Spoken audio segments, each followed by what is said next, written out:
The opinions expressed in the following program do not necessarily reflect those of Invisible Wounds or Wightman. Please be aware that the content of Fireside Chats with Deborah may contain sensitive subjects such as suicide, grief, violence, PTSD, and other mental health conditions. By discussing these subjects, we will decrease stigma, bring awareness, and hope. If you need support, please reach out to trusted contacts, family, friends, call your doctor, or go to the closest emergency department. Call helplines such as Boots on the Ground at 1-833-677-BOOT. We hope this series helps build self-confidence in you.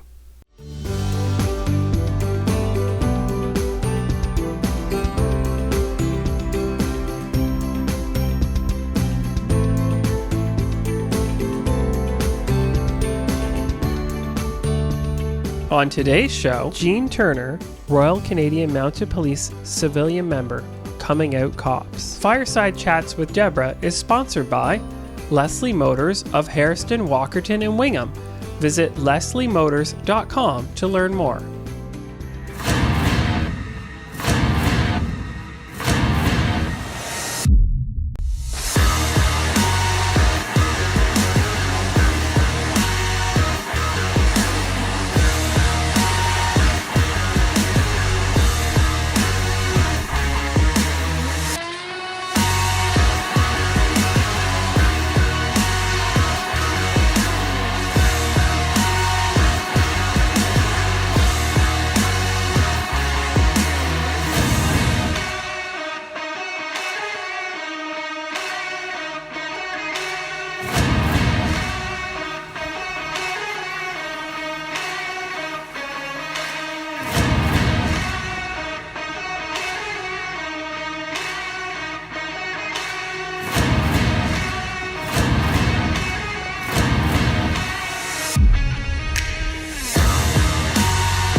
And by human life is made up of experiences of joy or triumph, of sadness or struggle. With half of Canadians experiencing a mental health crisis before the age of 40, hope is needed. Homewood Ravensview offers life-changing treatment programming for anxiety, depression, trauma, and addiction. When expert comprehensive care is paired with compassion, it transforms everything. Experience the power of care with Homewood Ravensview. Welcome to Fireside Chats. Today we're doing something a little bit different in the fact that we do not have a guest sitting here for me to speak with. Instead, what I'm going to do is introduce the individual who is supposed to be here, but unfortunately for us is unable to attend. Her name is Jean Turner, and she's employed by the RCMP. And the reason that she's not here is because during COVID there was a time when people did not receive their service award medals, and actually that's what she's doing today. So Jean, I hope you're having a great time celebrating 20 years of service, which we thank you for with the RCMP. And what I'd like to do, Jean, is thank you for providing us with video of what it was like for you working within the RCMP.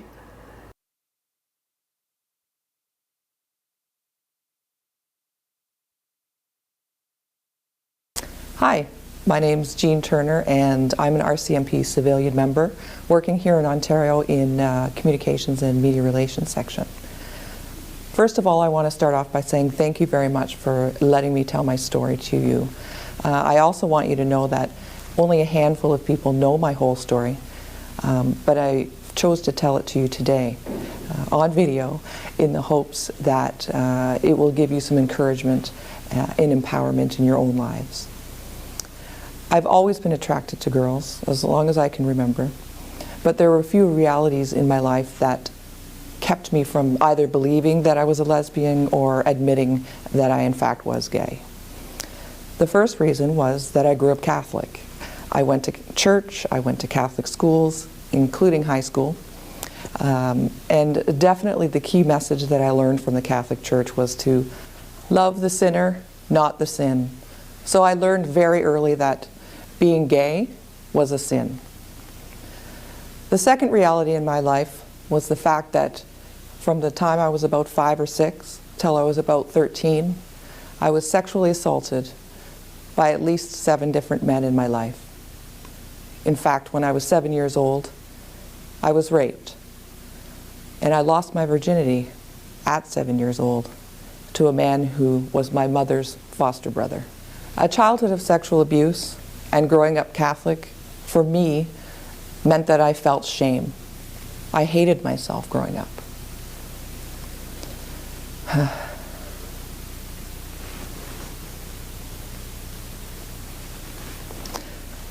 The shame that I felt growing up was all-encompassing, and I struggled for many years to come to terms with the relationship between the sexual abuse and my sexual identity or my sexuality.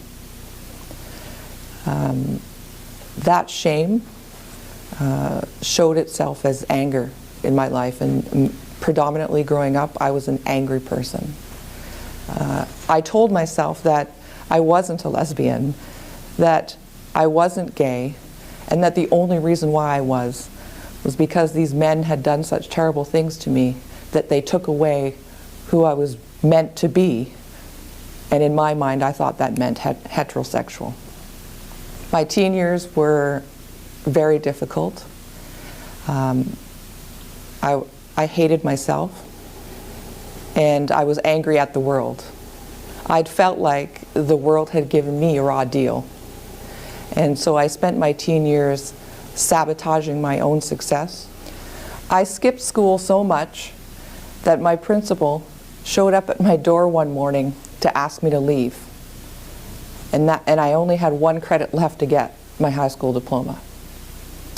At that point, I started to binge drink a lot and just making some decisions that were really devastating to my soul and hurting the people around me. I went back to school and got my final high school credit, and then I went to college. In the first year of college, I decided that I needed to go to counseling to deal with the sexual abuse that had happened to me. And it was the greatest decision that I'd ever made, but it was so intense that I couldn't deal with my everyday life. And I ended up, again, quitting school and spending the next year in intense one-on-one therapy and group counseling. I was on social assistance and was just immersed in my childhood sexual abuse. Throughout all that therapy, I still hadn't mentioned my attraction to women. The therapy was about the sexual abuse alone, and I still hadn't dealt with my own sexual orientation. Instead, I immersed myself into becoming what I thought was a success. I did go back to school. I ended up getting 2 different diplomas. I dated and eventually married a man. I had 2 beautiful children, and I got a job as an RCMP dispatcher here in Ontario. And life, for me, was going great. But, and there's always a but, I still was attracted to women. And the more I denied that attraction, the more intense they seemed to get. But I was married to a man. I had my 2 children. And so again, the predominant feeling that I felt was shame. I did tell my husband my feelings, and he was supportive at first. But of course, what would that mean for him? And what that meant was we would separate and eventually divorce. And I have to tell you that even though I will always regret hurting him, I can't explain to you how happy and what a relief it was for me to finally, at 38 years of age, to come out and be who I am. And I can tell you that it was almost like I was a kid in a candy store. I was ready to go out and have fun, date women, explore who I am, and it was such a fantastic moment in my life, a moment in time. I came out to friends at work, colleagues at work, and who had previously known me to be married to a man, and I can tell you that they were all very supportive of my journey. And not only that, they continue to support me. The RCMP continues to support me and encourages me to not only tell my story, but to help break down some of those barriers that can exist at work for LGBTQ people. I belong to various committees and organizations within the RCMP and outside of the RCMP in the hopes that I can provide support, provide a network, provide information to anyone out there, especially in the policing world, who might be struggling with their own sexual identity or sexual orientation. It has been a struggle, but what I've learned is this: it's okay to be angry, but we need to take that anger and turn it into something good. People tell me today that I have an edge about me, and I still have an edge about me, and I accept that. But I use that edge for goodness. I use that edge to change the way people think about themselves and the world around them. I no longer let hate or anger consume me. I no longer let those terrible things that happened to me as a child hurt me in the same way. Because what it comes down to is that anger, it will consume your soul. And it really only damages you, not anyone else. The change that you want to see in the world has to start with you, like it started with me, going to counseling and seeking help for the sexual abuse. My beautiful fiance, Melissa, taught me a really great tool to deal with those everyday frustrations and anger that you might feel. When I'm angry or I'm pissed off at something, she'll just say to me, "You have got 10 minutes. You've got 10 minutes to stomp around, rant and rave, feel sorry for yourself, and after 10 minutes, you have to turn it into something positive." And the positive thing doesn't have to be huge. It can be simply accepting that things don't always go your way and moving forward. The clock has started. When is your 10 minutes up? I went from a history that I wouldn't wish on anybody, and believing that I was gay due to the trauma that I experienced as a child.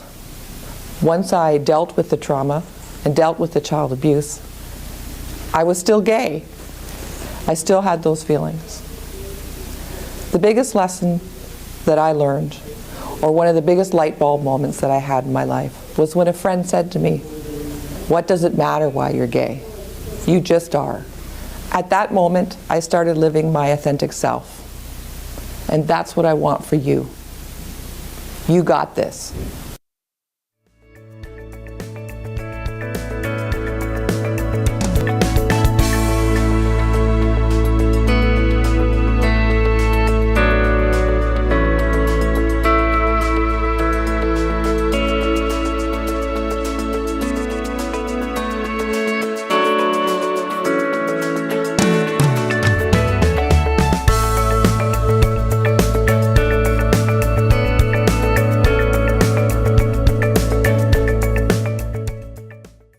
My mom's family and my father's family, they're both from Jamaica, and then what the views are on homosexuality down there is it's still illegal, and they make songs about it and like dance hall music, reggae, so it's not widely accepted. So sometimes around my family, it's a little bit muted at family functions. Family functions, I normally will go solo on top of that too. Then there's also me when I'm traveling, so certain places I want to go. If I was going to go with somebody else, I had to make sure that we didn't show any sort of an affection to each other, because you don't want to have yourself arrested, imprisoned, or stoned, killed, whatever, based on, again, what country you go to. I've never felt like I needed to conceal my identity at work. That's just not the way my police service works. I don't need to. But the part that I do need to kind of hide myself a little bit is when I interact with the public. Due to recent events, or fairly recent events in the last several years, when it came down to the Michael Brown shooting and the Black Lives Matter movement, and also within the gay community here in Toronto, with how some members of the gay community feel about how Toronto police have handled high-profile cases, I think that that's actually made me feel more uncomfortable coming out as a police officer to people, and so I oftentimes don't tell people what I do for a living. And many people who join the job, if they're not out in their personal life yet, I don't think that they're going to come out. And surely, if you're not out and you join the job, I think it's way harder. I've been conceptualizing is this triple bind that many of the police officers we've been speaking to find themselves in, where they're coming out in their lives, as all queer people do, to their family and friends, but then as a second consideration, doing that in the context of what is like historically and in many ways contemporarily sort of hyper-masculine paramilitary kind of organization or organizations. And then the third bind being having to then come out, quote unquote, as police officers, when they're being members of the queer community in a community where relations with police are not strong. I can see how difficult it would be and how challenging it would be as a police officer to say, be out and to wear these two hats, because on one side you have like this blue line family that you're part of, that you depend on throughout your entire profession. And then of course you're part of the community as well, which has been sometimes historically targeted for adult activities between consenting adults, and the way that those people might be mistreated or mishandled, or things not being taken seriously, with things like serial killers that might exist in the community too, and how hard that is, because you love your profession and you want to be the best police officer you can, and you also have your other hat that you wear. So I couldn't even imagine like the dichotomy that someone would experience with that intersectionality piece there too. And then even if they were from a different, say, if they were from the Black race too, and know how we've seen that's changed historically over time between, again, policing and the community itself, and then now race being brought into.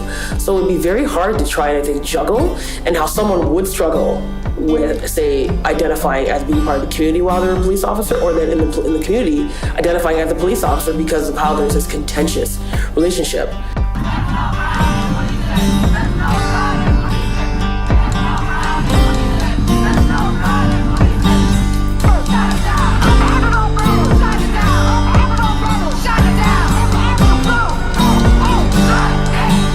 In the Pride Parade, and I had been in the Pride Parade since early 90s. I didn't want anybody to know I worked for Toronto Police. I was right up front, dykes on bikes, and then I got asked if I would walk in the Pride Parade. From that point on, and it took me a long time to actually, walk in the parade in uniform. And then, unfortunately, was it the year after, this issue happened with Black Lives Matter. And ever since, I've wanted to go back in again, but unfortunately you can't. Pride Toronto for the LGBT community in this country is the place where they came out. And if they didn't come out at that place, they were able to be out while they were at that place. And it grew and it's grown precisely for that reason, because you come to Pride, either you're out and you're discovering it, or you're not out and you're being it. Whatever the case may be, you have a relationship with this event if you are a part of this community. And so it matters to you that it reflects what you think and feel, because your experience of it was a liberating one for you, or maybe not, depending on who you are. Because the period that I came from, the 80s, when I first came out, it was a challenging time. Because I said there was always this suspicion as to why police, you're police, why are you here? Like, and a lot of times the community just didn't understand that you can have a job and be part of the LGBTQ community at the same time. You know, that yes, I can separate my work and my personal life. And then, you know, when Pride Parade came along, I can bring them both together. So it took me a long time to feel safe and good enough to actually walk in uniform. I got out of the military in 2001, and I joined the police service. And I was going to be out and so proud. But as soon as I went to OPC, you know, I went right back in the closet. I just couldn't do it. I don't exactly know what the trigger was that didn't let me come out, but I knew I just couldn't be out. So when I was there, it was actually the very first time that the pride flag was ever raised at OPC. So I think that's a step in the right direction, but wow, like it's 2019 and this is the first time you're raising the pride flag. So yeah, a good thing, but not really a good thing, I guess. And I tried to stay mostly in the closet throughout OPC. I had a few close people that I told, but other than that, nobody found out until after OPC. Once, for a trans man, it's not really a nice feeling to walk into the bathroom facilities and see a tiny curtain across and the hooks on the outside of the shower. That means I have to get out, scars and all, and be worried every morning that one of my pod mates is going to come in and see something that I don't want them to see. They had a gender-neutral bathroom that was a handicap bathroom, essentially stuck with a gender-neutral sign on it. And then every other bathroom in the place was male, female. The change rooms, I actually didn't even step foot in the change rooms because I heard that all the showers were open. So for me, going to the gym or whatever, there was no showering in the bathroom or in the change room. It was run back to your pod, quickly shower, quickly change, head back to class. So I don't know. I mean, it sucks that I can't. I would have loved to march like in my uniform with, you know, like the trans flag across here, the police. It'd be really cool to do. Why? Just to be proud that I'm a police officer and I'm trans. I'm proud of that. So to show that off, hell yeah, why not? The disparity is interesting between existing as a lesbian in the RCMP and then transitioning. The locker room talk that I got to be privy to after transitioning was eye-opening. So as a lesbian, I felt completely encouraged and supported and nurtured, like not even just accepted, but very comfortable and very natural. Like everybody was my family. Everybody had an acceptance for me. I had a lot of friends. And then when I transitioned, I came out to each of the members of my detachment in Liverpool independently. And some of the responses were interesting. Like, the other queer identified members were like, whatever. One guy said, "You can't shock me." So I'm not trying to shock you. I'm just letting you know that there's going to be changes. Some of the clients didn't even know what I was talking about. And then when I started to have physical changes, they referred to me as it. But I tell stories about how I came out to my mother and what her response was. I didn't know my father growing up, and then I found him as an adult, and I had him for a week at my house and had a very intense, wonderful week with him, and he died in a car crash on his way home. So I tell people that story, and they have that reaction where their heart breaks when they hear it.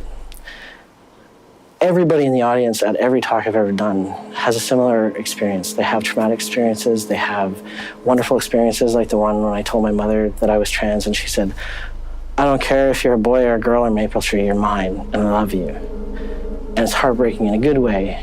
Everybody has those experiences to share. I'm not unique in that way. I just happen to be trans. So we make the connections through those powerful stories, and then they're like, oh, I understand you a little better. I see you. Maybe you are just like me, human, just have this small variance, this little difference. And that's all it is. Normalizing the differences through shared connections and stories. We're a representation of our community. And if we don't educate and correct some of our issues that we have internally as a service, that then's going to get portrayed on to members of our community, right?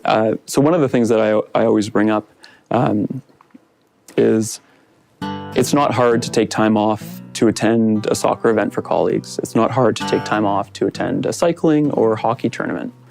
It shouldn't be hard for members wanting to attend a community-based event surrounding LGBTQ2+ issues. That needs to be rubber stamped just the same. And ultimately, our community benefits from that because they see that we have openly gay police officers or allies who understand the struggles and can relate to members in the community and show support. In terms of like the gay community, like there's so many different subsections and so many different groups. Growing up in downtown Toronto, I was like, kind of exposed to them all. Never really felt like I sort of belonged to any, like it was kind of awkward. I never really fit in until I started as a youth volunteer with the Toronto Police. And I found out that Toronto Police has an internal support group.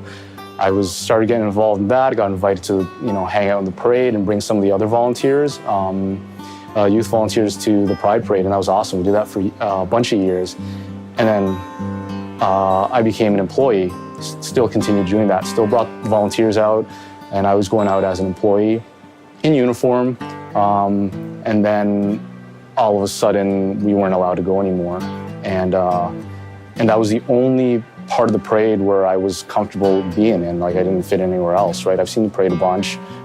My favorite part was being in the parade, part of the police contingent, and we're so happy to do that. But we're not allowed to do that anymore. And yeah. My honest reaction to not being able to be in the parade is it's hurtful and it sucks, right? Because having so many different subsections of being gay, like I feel like I, belong to like the gay cop one, and no other one, and we're excluded from representing ourselves and showing ourselves off during the parade, and that's kind of hurt. It's for sure hurtful. It sucks, right? And I have to explain to everybody why we're not allowed to be in the parade, and I don't even have all the answers. Like, once people find out I'm a cop, they're always like, oh, that sucks, you can't be in the parade. And I've heard that like 100 times, with my friends or my family, in-laws and whatnot, people on the street, and I just gotta repeat the same thing over and over again. Like, we're not in it because of, issues that we've had, perceptions that are a little bit skewed from people, and yeah, it sucks. Trans person within a police organization. It did have some conflicts for me occasionally because when I had the first opportunity I had after I came out at work was to take part in the Pride celebrations with when the police were involved in that here in Toronto. So I was pretty excited about that. But then, of course, with the problems that have happened since then with regard to the participation, it's kind of been difficult for me because I wanted to be out there to be supportive as well. But also, I didn't feel I could just because of the fact that we wouldn't have been welcome either. So that was a bit of a disconnect for me. But I was still involved in coming down to do the Trans March. And I think with my involvement in that, which is something I'm very passionate about as well, I was less concerned about being a member of the police at that point because, because people are not necessarily in uniform, so that part of it was more acceptable, if you like. Not that it was necessarily right, but it was something I just felt I was glad to participate in that. But I wanted to do it as well with the police as well, to show support as well. And but I do do what I can, and certainly within the trans community, to sort of tell them what the police or the OPP specifically are doing. in addressing some of the concerns about interacting with the trans community.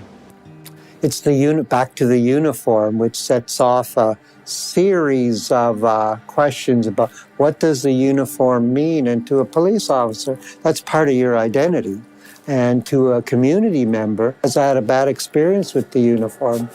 And it's not just putting somebody's face up on a poster and saying, hey, I'm queer, I'm a queer cop, and everything's okay, and let's work together. No, you have to actually go out there. You can't wait for people to come to you. You have to go out there, and you have to do the job. You have to engage. You have to work with organizations, and you have to work with the community. You have to put your boots to the ground, get to know the people who are out there, and find out what their issues are, and work together to achieve a good result. People are crying for more police officers in the neighborhood, and they're, on the other hand, and I know some of these people, and on the other hand, there's people who say, no, we don't want the police, defund the police. So it's a really tough equation to crack.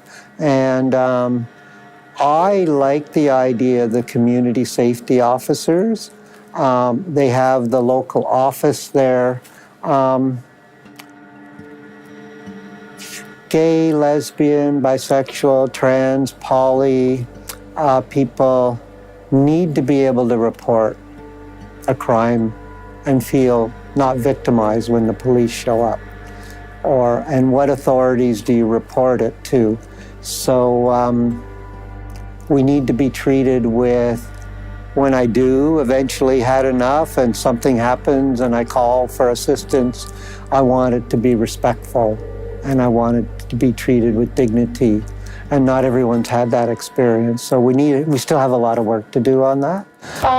Well, I really want people to know that I'm an approachable person. I wear this uniform, I am a police officer, but I am interested in helping people, and I want to put lots of effort into it and make them feel safe.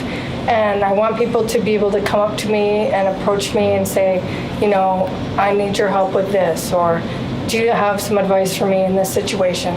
And a lot of people are scared to report stuff to police, especially in the LGBT community, and because they're afraid they're not going to be believed. And I want people to know that I will believe you, and I take everything seriously, and I want you to be able to feel safe and approach me with your issues. As much as I understand like where the group who wants to ban police officers from Pride is coming from, I think it's really important that the groups come together to actually understand and have respect for each other. Right now with the ban, I don't feel that it polarizes people and it polarizes opinions, and there is no coming together to respect and understand each other. The police officers and the police service were excluded from Pride here in Toronto. I didn't feel very comfortable with what was going on. And part of why I wasn't comfortable with what was going on was because as an activist and somebody who wants to see change within the police service, my own community had asked for other brothers and sisters within our community to be excluded from our festival. That was a problem for me because those are the same individuals on the inside of the police service that work hard, like I do and others do, to try to see change.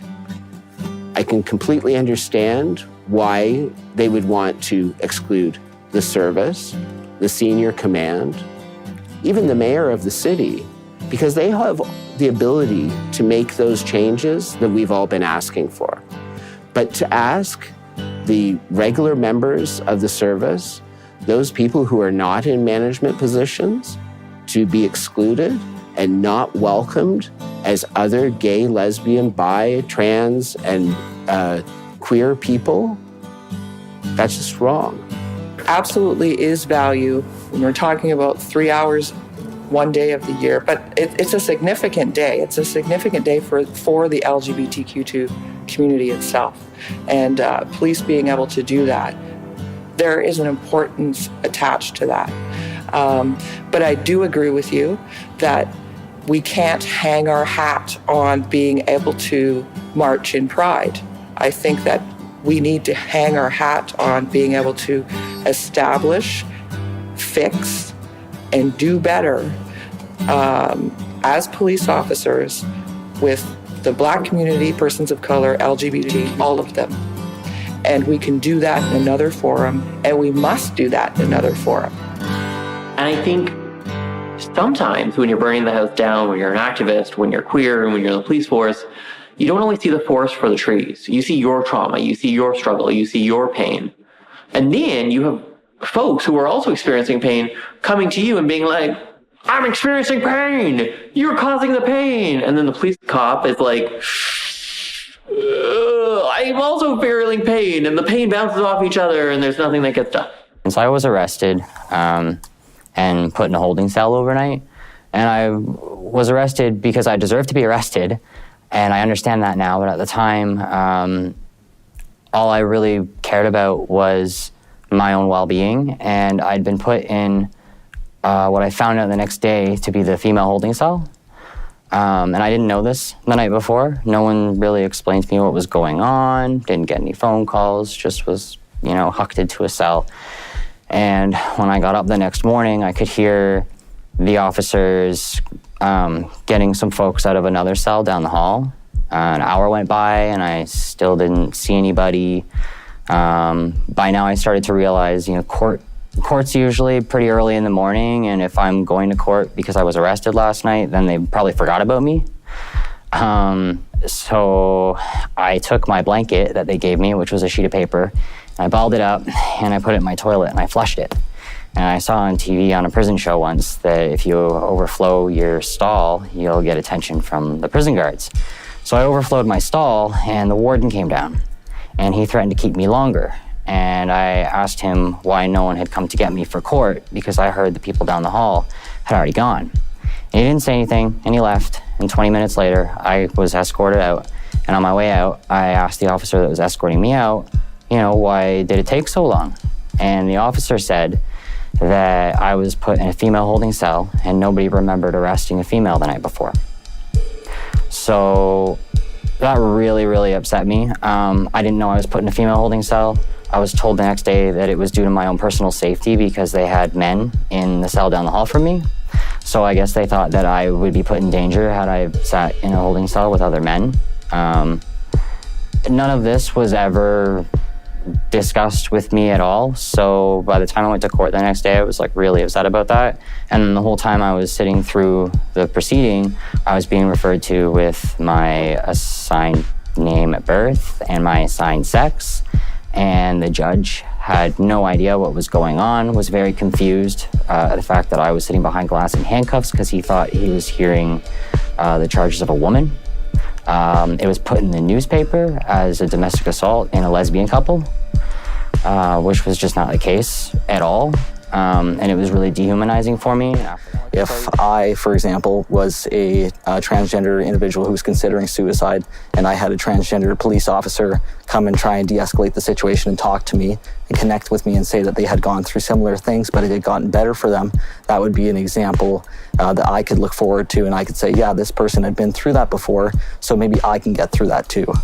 So I was just about, 4.5 to 5 months on testosterone. I was driving from British Columbia to Ontario, and I got pulled over by an officer randomly. There's no reason. I had my cruise control set to a speed that I think was 8 kilometers over the limit. 90 was the limit, I'm fairly sure. So it was very reasonable. You can't get a ticket for that, right? Or you wouldn't think you would. So as I'm driving along, he pulls me over randomly. I was going one way, he's going the other way. He turns around, throws on his lights and sirens, and he approaches the vehicle. I had my license and everything ready, but my license hadn't been changed from Jessica to Jessie yet. I just had my name changed because I hadn't been in Ontario yet to get that changed. So he was very abrasive and aggressive. He's like, are you sure this is you? You don't look like Jessica to me. And I told him, I have my testosterone prescription with my name on it in my car because I had all my belongings. I was moving back to Ontario. I have my name change certificate here, which is a legal binding document. What more do you need from me? And he just kept going on and on and on at me. He was being extremely aggressive and rude. And at the end of it, I didn't get a ticket or anything because there was no reason for me to get a ticket. I shouldn't have been detained in the first place. However, that whole interaction put such a negative view of that particular police service in my mouth, and it's been hard to shake ever since. I think over the course of last year, with the wake of George Floyd's death, that death also reinvigorated conversations about racism, and police brutality in America, and then also trickled over into the Canadian borders. And we felt wanted to be a part of that solidarity. And so my involvement came from an emotional space. It came from an understanding the precariousness of Black lives. Access to housing, access to funding for education, access to health insurance. Black lives have always lived in this liminal space that either you can get it or you won't get it. And so that leaves you in that precariousness, like my whole life basically would just slip in a matter of one move, one wrong move. And so it's always on the stance of not knowing, and that is so uncomfortable. I can go on and on and on about other Black lives, but that is the crux of that precariousness. Not knowing where the next dollar is coming from, not knowing that if I could put my resume in, which I've experienced here, being over 3 years, and I've had one interview, and not knowing where I can find a job. And so those kind of formation around Black lives have been consistent. What would that show to people who are so deeply entrenched inside lives that they don't believe they can sort of rise out of for whatever reason? What would it show if this community managed to sit around the table and get past its most difficult conversation? What bridges would it build with everybody else for whom this isn't a conversation because, there's no other game in town, right? What would that do?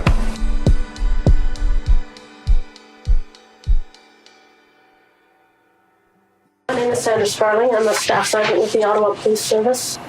I am a member of the LGBT. I identify as a gay woman, but I wanted to change things from the inside, and that's why I'm here today. My name is Jean Turner, and I'm a civilian member for the RCMP, which gives me a unique perspective because I do see it from the civilian side and directly in the policing world. This discussion represents exactly what Serving with Pride is and what the intention of this documentary is, and that is really to educate and to learn from one another. Exactly what Sandra said, what has gone wrong between the LGBTQ2 communities and police. So I'm Jeremy. I'm a master's student in public policy and administration at Carleton. But I founded the Center for Gender and Sexual Diversity in Ottawa, and we worked across the country to address discrimination and bullying, specifically for the experiences of queer and trans young people. I'm really excited that this documentary is happening because I think there is a need for conversations, not just about facts, but also about feelings. I think sometimes we take for granted that how we feel about an issue is actually sometimes more informative than the factual evidence there. And over the last decade or so, I've seen a lot of people's feelings being hurt.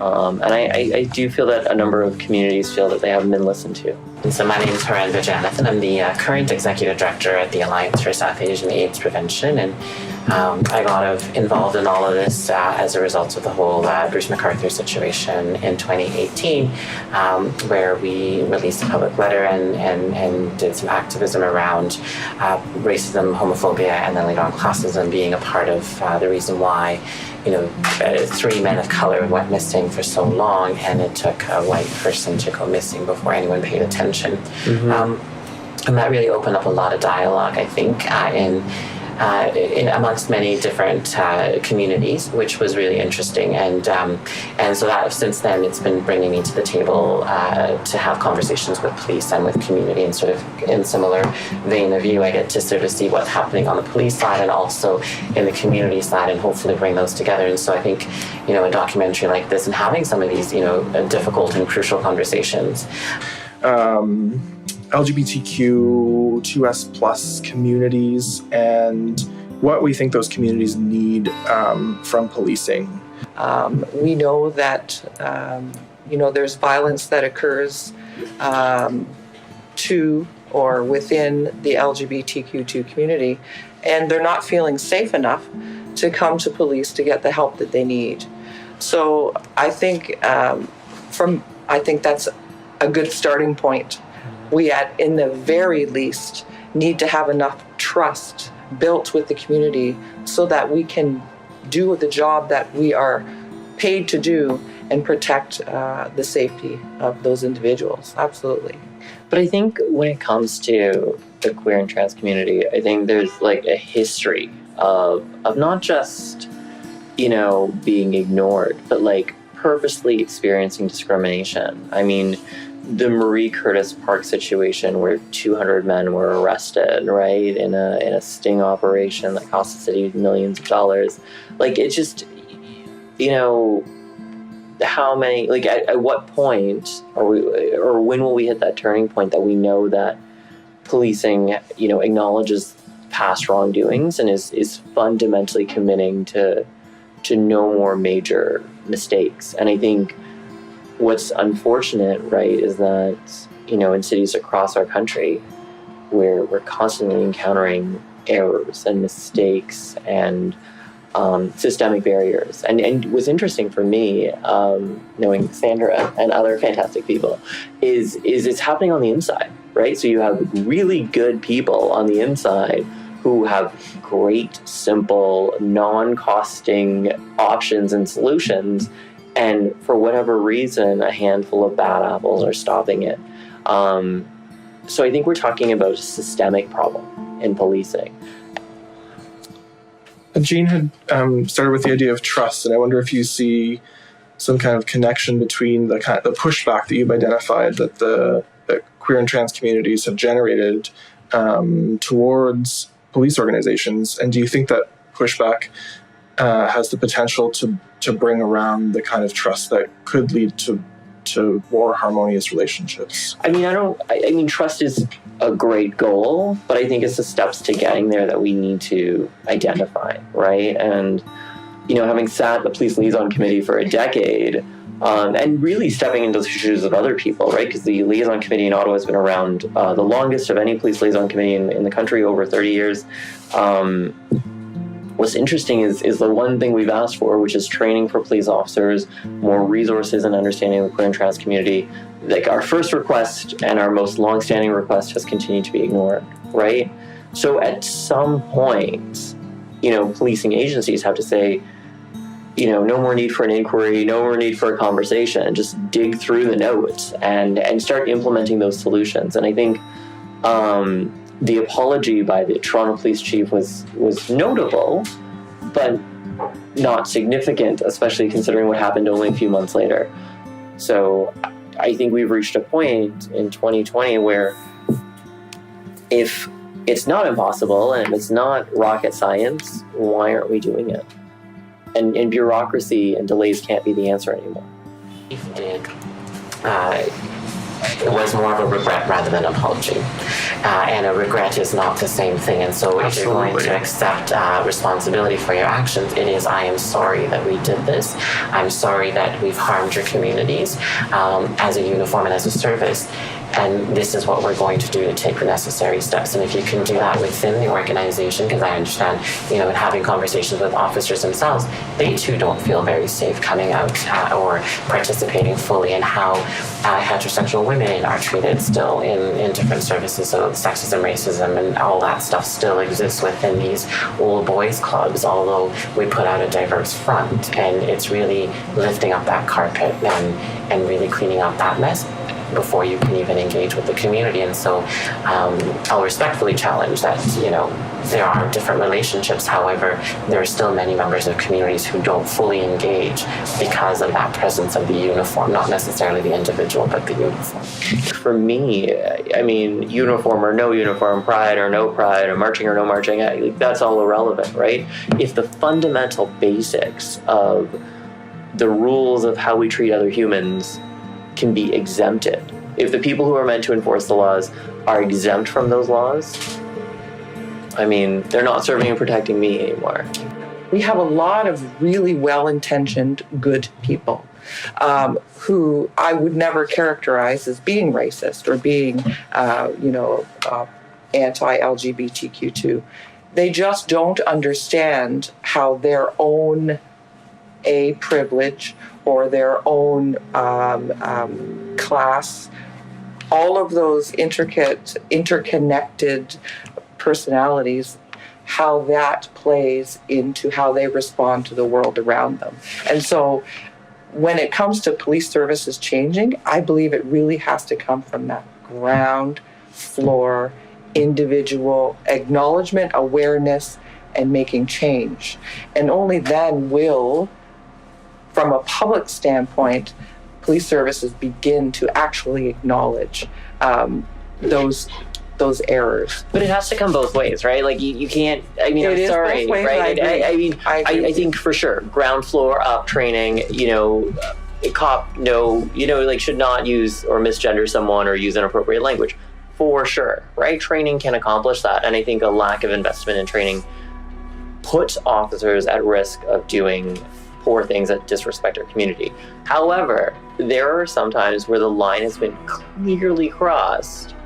And for me, what I need those police officers who want to march in pride to turn back to their own community publicly and say, hey, I'm a cop and I don't support this bullshit. I'm part of that uniform and I think this is wrong. So there's a legacy of how Toronto and how Canada and its police treat with LGBT people. And that is being, populated across the region right now. And the flip side, of course, is now that we're seeing pride organizations in Canada take a very, hostile position towards police. A Canadian hostile. Canadian hostile position towards police.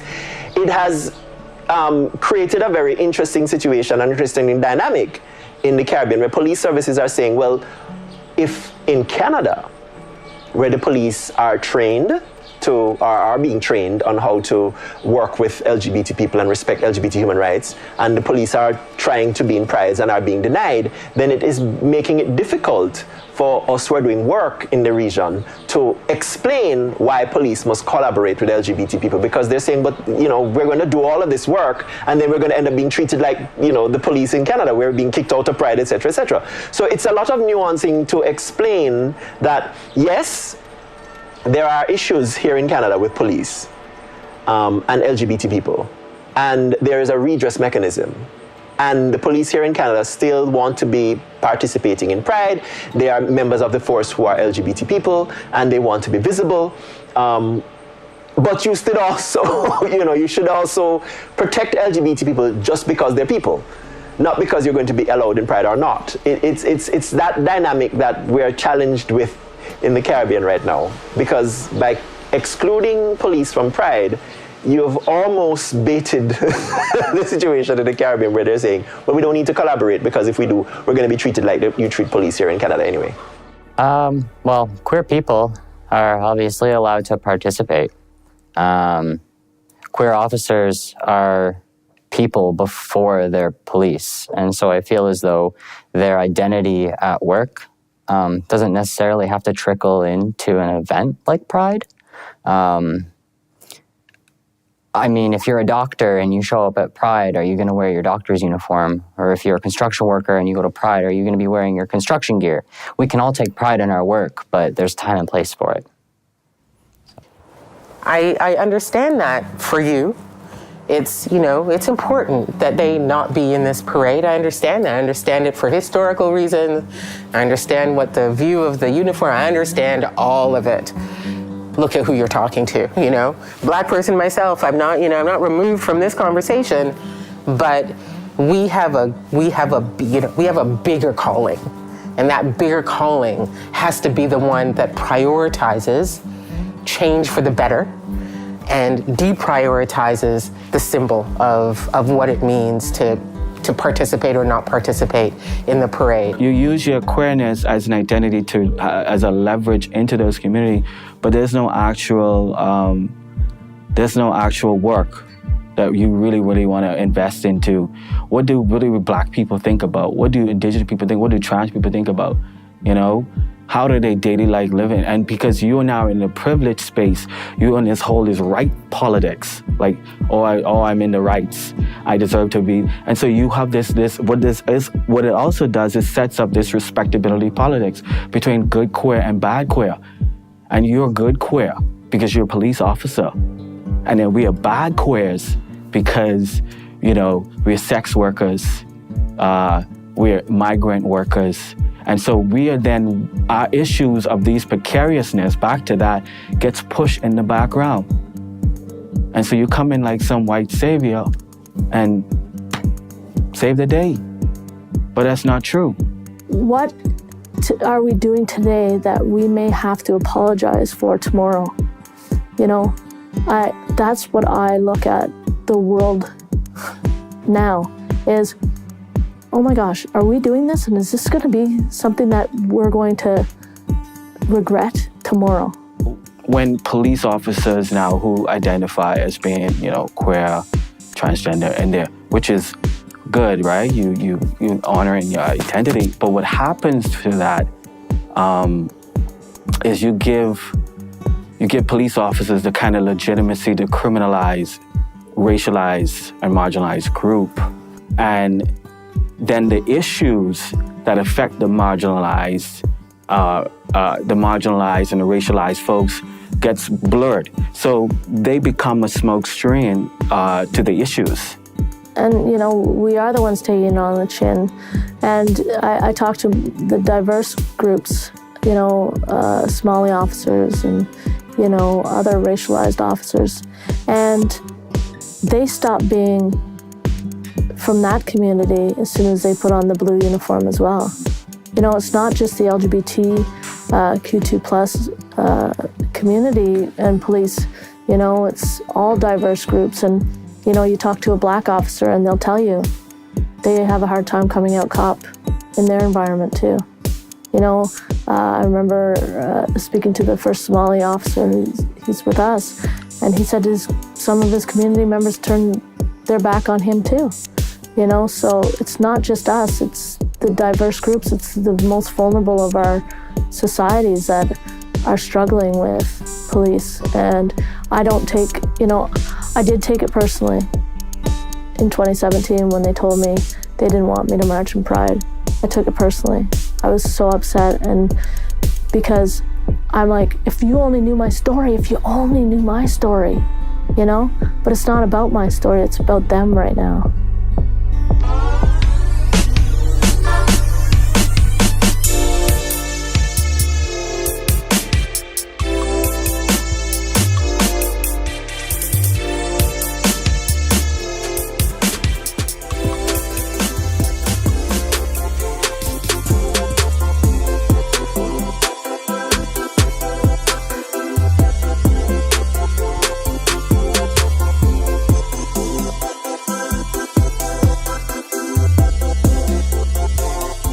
Doing the good work, so thank you for being a part of it.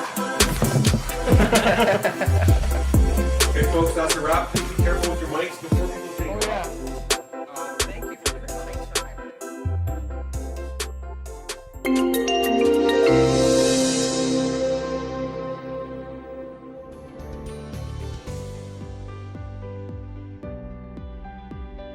Invisible Wounds will host events promoting mental wellness to first responders, their families, and civilians.